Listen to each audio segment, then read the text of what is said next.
Are you fascinated by the paranormal and want to hear about encounters that have happened to real-life people in real-life places? Do you need a drink to calm those nerves after hearing some scary stories? You're listening to Booze and Bourbon. Well, we invite you to grab a drink, whether it's a coffee or something with a little bit more spirit in it. Grab a blanket, snuggle in, because I'm Kim and that's Jen, and we're Booze and Bourbon. Hey y'all, and welcome back. As you know, I'm Jen and this is Kim. Hello, how are you, Jen? Just fantastical. How are you? Oh, I'm good. We got a lot of feedback from our last episode, which is really great. It's been, nice to relax a little bit because we put a lot of effort into that last episode. There was a lot going on there. Yes. Clearly. Kudos to you though, because, you really held it down. I just looked at the folder just before you arrived, and there's 50 some odd files in that one folder for that episode. So good times. Yeah. So we're glad you guys really liked it. We enjoyed doing it, as we said, and it was an awesome experience. Definitely. It was, for sure. And I think we have some new listeners. So thank you guys so much for joining in and listening today, because we have a really great episode today. Sure do. And ironically enough, it kind of ties in with Oak Island. Not that I want to be repetitive and only talk about Oak Island, which secretly I do, but we talk about haunted train stations, and there is one locally that just happens to have an Oak Island museum in it. So we're going to talk about that. Mm-hmm. And some other creepy ones too, which I didn't know it was a thing, but apparently haunted train stations are a thing. It's definitely a thing. You and I have had some Weller bourbon previously. And we have this W.L. Weller Special Reserve. Now that, I even forget tasting this, but we did an episode on this a long time ago. Mm-hmm. And now that we know that we love Weller 107, we are going to have this one. And it's a wheated bourbon, very similar to the Antique 107. And it's made by Buffalo Trace, which we both know and love. Yeah. So I'm going to hand this over to you. It's a very pretty bottle, I might add. It is. It's the older style bottle. Cork pop. No cork. No cork for you. We can just make the sound. Kim, would you like to make a sound? That was so terrible. It smells like sweet candy and honey. I'm smelling cherries and strippers. Wow. That is not what I expected. So I don't know about you, but definitely getting some butterscotch. Definitely heavy on the butterscotch, caramel, yeah, oaky. Maybe some toasted nut. Sweet corn. Let's give it a sip. That is delicious. Oh, wow. Oh, wow.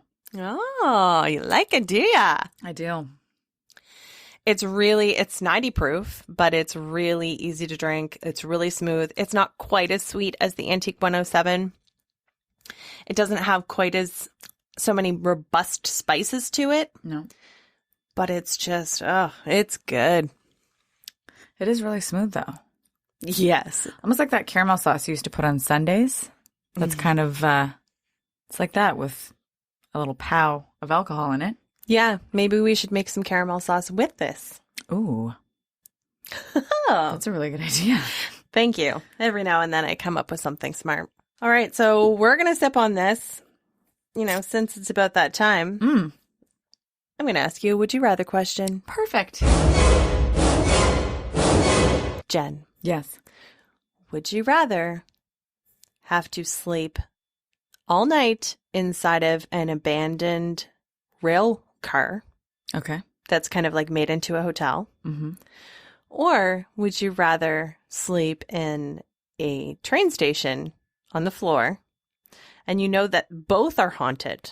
Would you rather be inside the rail car or inside the train station? Is the train moving?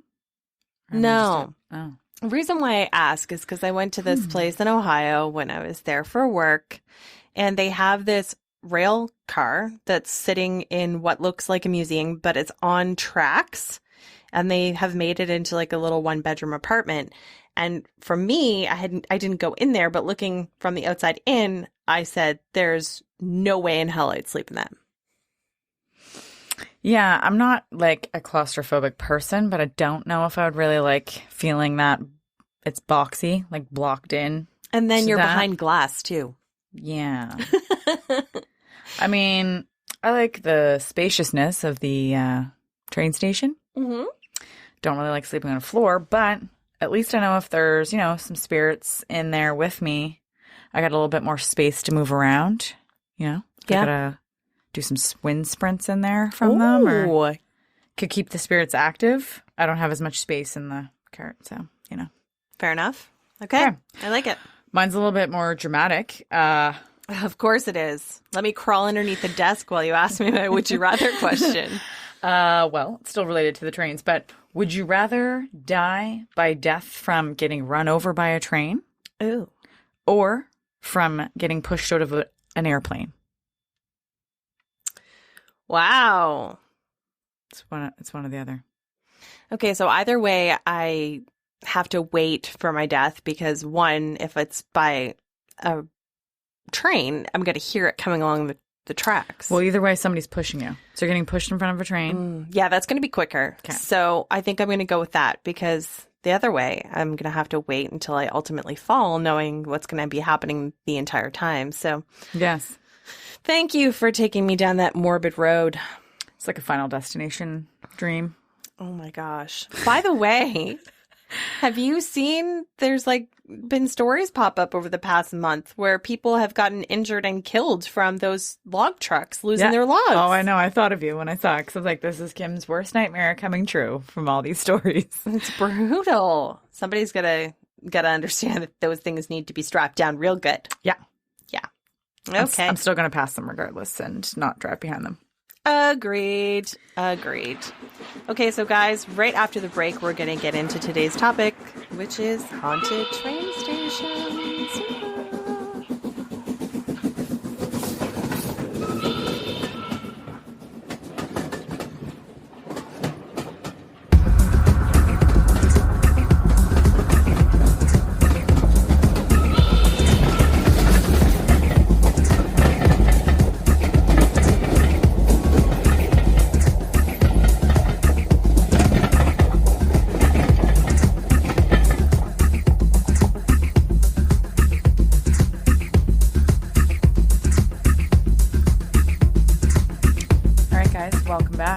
Hop right into our haunted train station stories. You gonna hop in with luggage? I'm gonna hop in. Minus luggage. I'm just on a one-way trip to wherever this takes me. Ooh, It's very exciting. okay. So, wooden railroads, sometimes also called wagonways, were built in the United States starting from the 1720s. One of these early railway systems was built in our home province, actually. A railroad was reportedly used in the construction of the French fortress at Louisbourg, Nova Scotia, which at the time was called New France in 1720. Railway systems have definitely come a long way since their inception so long ago. With so much construction on the railroads over the last 300 years, not only did it bring positive growth to communities because of the work it creates and opportunities it provided, it also caused a lot of danger to workers and commuters. We all know of fatalities that have occurred on railway systems, so it leads us to believe that perhaps trains, railways, and subway systems just might be haunted. That's a very good assumption. Starting with our first one, the Caobao Road subway station is on the original number 1 line in Shanghai, China. Subways are the most inexpensive and convenient form of transportation in Shanghai, so many people use and pass through the Caobao station. According to several popular local legends, the station is haunted. For this reason, it has been nicknamed the Ghost Station. Trains often break down here. When maintenance crews pull them out of the station, they then find these trains work fine. Riders that use the station often report that doors will not open when trains are stopped at Caobao. One gruesome and scary story is told about a male passenger that was waiting for a subway at Caobao when a train hit and killed him. Oh my God, just like what I just asked you. Yeah, thanks. Sorry. Witnesses afterwards stated that they saw something odd push this man off the platform, yet others reported they saw the strange figure drag him to the tracks. Oh, my goodness. Workers that cleaned the station after it closed report hearing the eerie sounds of a woman's laughter. They head down the tracks to a dark, secluded spot where these sounds come from, but once they arrive, no one is there. One young girl completed suicide at Caobao was spotted for several nights right after her death in the station. She was always seen wearing a red dress and sitting on one specific station bench. The Shanghai manager of the subway admits he has never visited the station. All the stories make him nervous. He believes the strange activity reported at Kaobao might be related to the fact that the local mortuary is located near the station. Others point to the fact that 8 mysterious deaths have occurred in the station since the 1990s. Very interesting.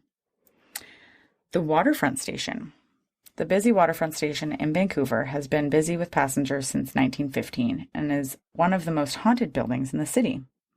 The ghost of a woman from the Roaring Twenties has been seen by a security guard late at night, dancing to that decade's music. Well, she's just, trying to get down. That's all. As he got closer, she disappeared into thin air, and the sounds abruptly stopped.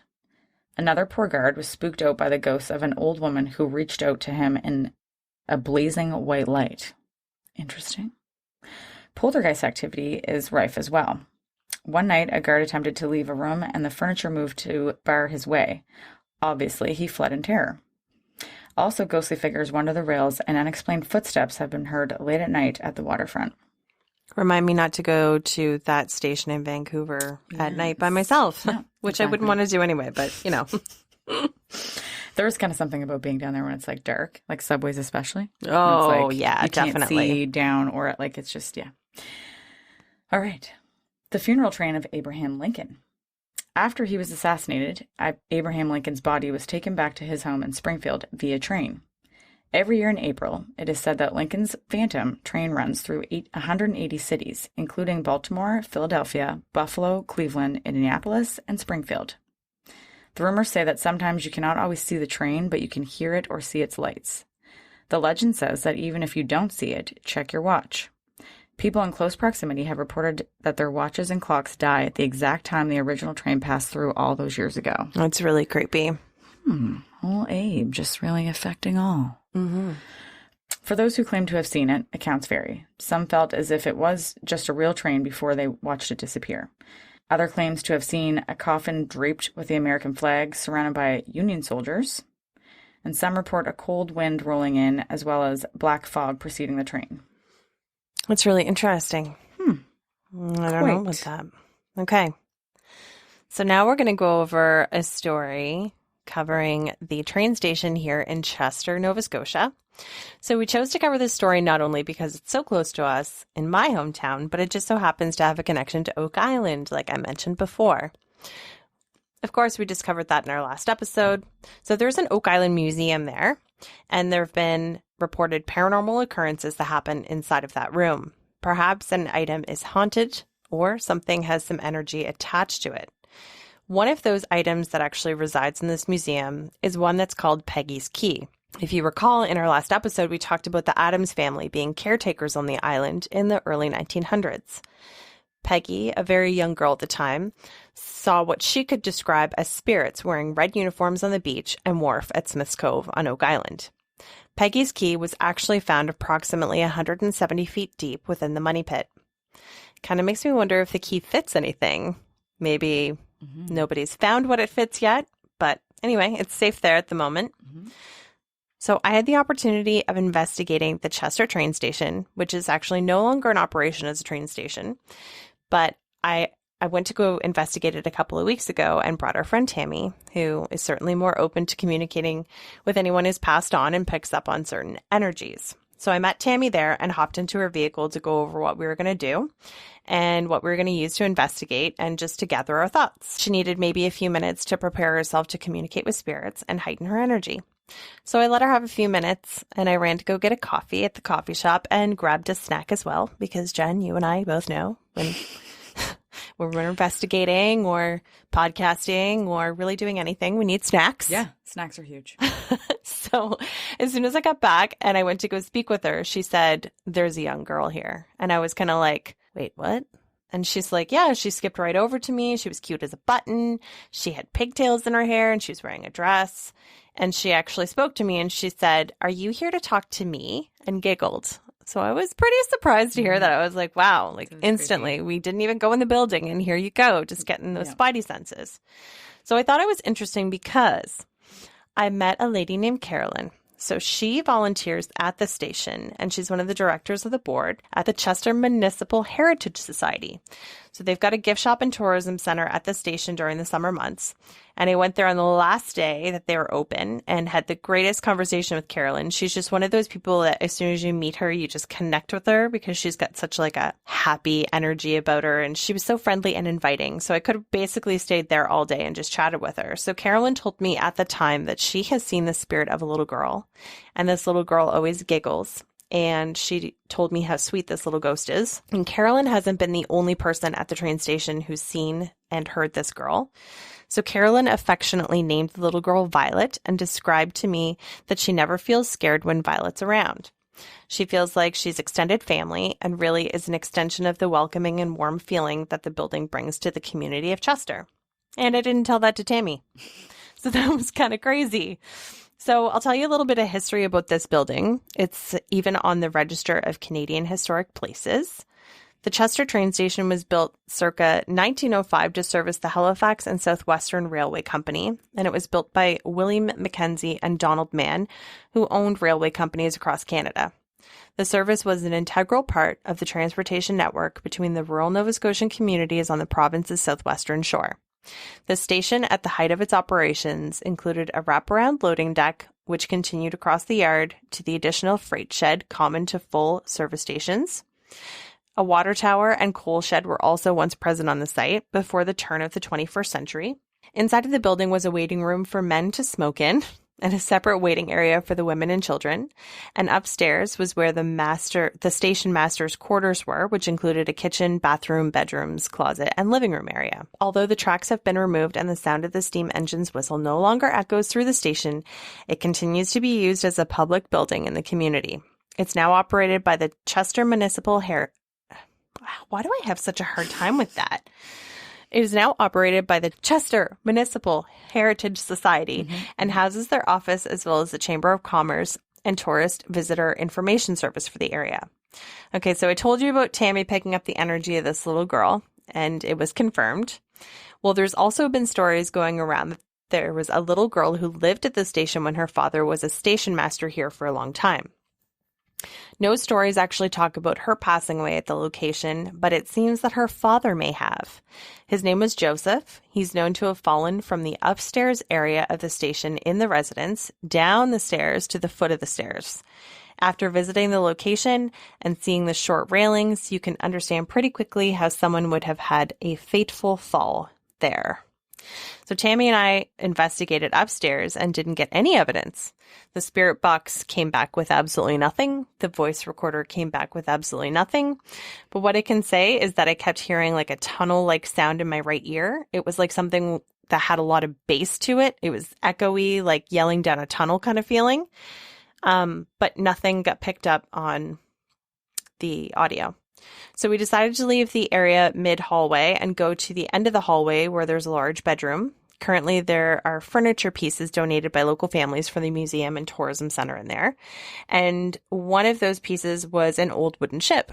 And Tammy and I were just standing still in that area for about 5 minutes when the string used for the mast on the ship started to move. And I was like, Tammy, why is that moving? And she's like, I don't know, but it's moving. And it went for, I don't know, maybe like 30 seconds or so. So that was interesting. And another lady came upstairs during the investigation with Carolyn, and we got to chatting. And she definitely seemed like she had a keen sense of picking up energies, and she kind of always has, as she explained to us. And so she mentioned that her and Carolyn had a Violet, aka the little girl, encounter together, and they could feel her presence in the room, and they could also both hear a giggle. There's been a couple of paranormal groups to visit the station already. One was the Chester Area Paranormal Society, and then one of them was a group called the Searcher Group. Well, the Searcher Group did some EVP sessions and spirit box sessions. They set out playing cards, they set up musical instruments, and did, from what I feel, a very in-depth investigation there. They uncovered some voices as well as numerous amounts of footsteps that they could not disprove. They also followed up with historian and Oak Island Museum curator Danny Henniger, who said that he brought in some new items to the Oak Island display and had left a new employee, a student named Kate, to start some work in the building. And he actually had left her there for a few hours by herself. and she kept hearing footsteps coming from the other side of the building. And about an hour after Danny left, she heard this loud crash in the Oak Island room, but nothing was out of place. She was expecting a glass display case to be broken, but it was apparently a very rainy day, so perhaps we need to go back and investigate on a rainy day to see what kind of sounds we get in there. Mm-hmm. But I got to tell you some strange things. So I had the opportunity to listen to the audio, and I uploaded it to my computer. Mm-hmm. I also uploaded the videos to my computer. Okay. I can't find either one of them. Oh, what? I reached out to the Chester Area Paranormal Society and talked to Candace to see if she could talk about the evidence that they had. And the hard drive that it was on crashed. What? Yep. So somebody really doesn't want you to know. I know. They just don't want you to talk about it. So it makes me feel like we absolutely have to go back there. It was crazy. I guess so anyway, I have to thank Carolyn because she was so sweet and so awesome. And she let us go and explore the station. And like I said before, she was very welcoming and accepting of the idea that there is probably paranormal activity in the building. So, and I mean, Violet / whatever her name might be. Well, seems very sweet. So yeah. And Tammy thought that her name might be Sarah or Sally. Something with an S. Yeah. Okay. Yeah. Nice. But she did talk to Carolyn, and Carolyn was like, "Can I still call her Violet?" And Tammy was like, "Yeah, she's definitely okay with that." That's sweet. Cute. All right. Well, I'm going to go to a Reddit story, which was uploaded by user KibuFox. I don't know if I said that right. Sure. I mean, that's what it looks like. KibuFox. The ghost train station. Forgive me in advance. The story isn't going to make much sense. I can't prove it, and I can't disprove it. It's one of those really weird experiences that sometimes happens with children. Okay, so some of the backstory. My grandparents lived in an antebellum mansion in Alabama. We would travel there on a rather regular basis whenever my dad had vacation time or I was out of school. From time to time, my father and grandfather, sometimes my mother and grandmother as well, would all pile into the car for a ride.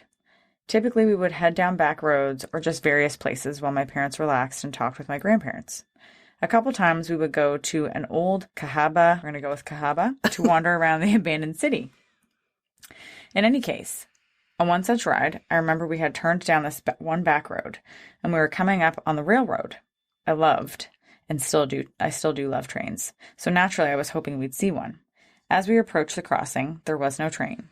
The car bumped across the grade and started down the other side, when I noticed something on the left side of the car. Looking out, I saw something that I can describe to this day. Across the tracks and back in the weeds, there was an old wooden train station. The station looked to have seen better days, been severely run down and dilapidated. At the far end of the platform, there was a tall old wooden water tower, and just in front of it sat an old wooden boxcar. I remember talking about that with my parents and everyone in the car, but apparently I was the only person that saw it. I even drew what I saw when I got home, but no one else remembered seeing anything of the sort. Years later, after my grandparents sold the old mansion and moved to Florida, I found myself taking a vacation to the old area. I wanted to see the old mansion again. It had become a bed and a breakfast by that point. And to explore my old stomping grounds, I spent several days just going around and recording various places for my parents, as well as doing some personal ghost investigating.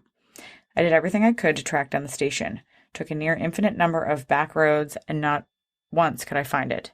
I even headed into Selma to check the city records, but even then I couldn't find any recent evidence of such a station. The place stood out of my mind. Even now it stands out. Some of the details I saw, well, they didn't make sense, at least not for the 80s when we took that drive. For example, I know that the railroad, Chessie, had phased out the old wooden water towers back in the early 1920s. After they started using locomotives with longer ranges, they had gone in favor of concrete and steel types. The boxcar had, as far as my memory serves, a link and pin style coupling. That was phased out between 1860 and 1918 in the U.S. Finally, I've done some searching to see if I could find the type of boxcar it was. The closest I found would be an old 30-foot wooden car type, which was out of service by the early 1900s. This, as well as a few other details I've not listed here, puts the existence of that station and arrangement being somewhere between 1865 and 1890.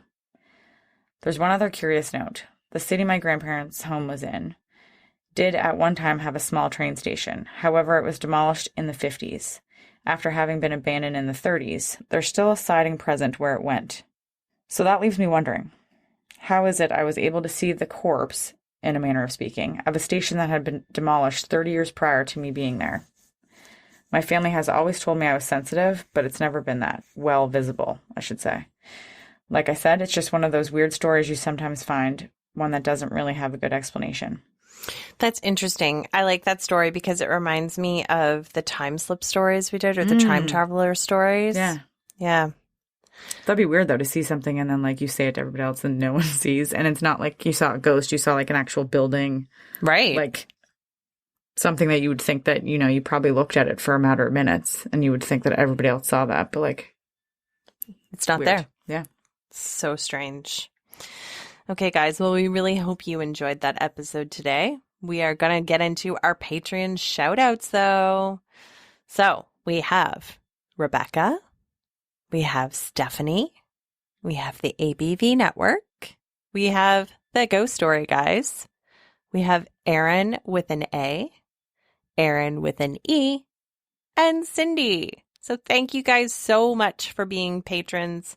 We sincerely are very, very grateful for you guys joining in on the fun that we have over there on the Patreon page. If you want to become a patron and get some behind the scenes footage of our podcast and some teaser trailer videos to what's coming up for later on in the week, definitely head over to patreon.com/booze and bourbon, BOOSAND bourbon.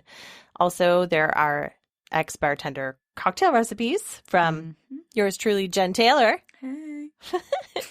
And you can also get some articles written by me. So anyway, if you think that's something that you might be interested in, definitely head on over and join the fun. So Jen, if people want to find us on social media, where can they find us? Well, if you're an Insta person, you can find us on there, Booze and Bourbon. If you are a Facebook person, Booze and Bourbon, the podcast, we're also on there. And of course, you can find us on all of your lovely podcast providers like iTunes, Spotify, Google Play. True. That's very true. And I wanted to mention, too, that our Facebook page has gotten a lot of new followers, a lot of new friends over the past little while. So we love that. And we would definitely encourage you guys to post and share things. If you see a cool ghost story, you can definitely tag us in it and it will show up on our wall. So definitely having some fun over there on the Facebook page, too. And if you want to email us, you can send an email to boozeandbourbon@gmail.com because we love hearing your would you rather questions as well as your listener stories and encounters. And you can make those would you rather questions as offside as you like. Yeah. Because, you know, we really appreciate those. I do, especially. Jen especially, yes. So thank you guys so much from the bottom of our ghostly soaked WL Weller hearts. Thank you, thank you, thank you. I'm Kim. And I'm Jen. And we're signing off from Booze and Bourbon. Catch you guys next Friday. Booze and Bourbon is part of the ABV Network. For more information or to advertise on the show, please head over to abvnetwork.com. Thanks for listening, and cheers. This has been a Steve Akeley production.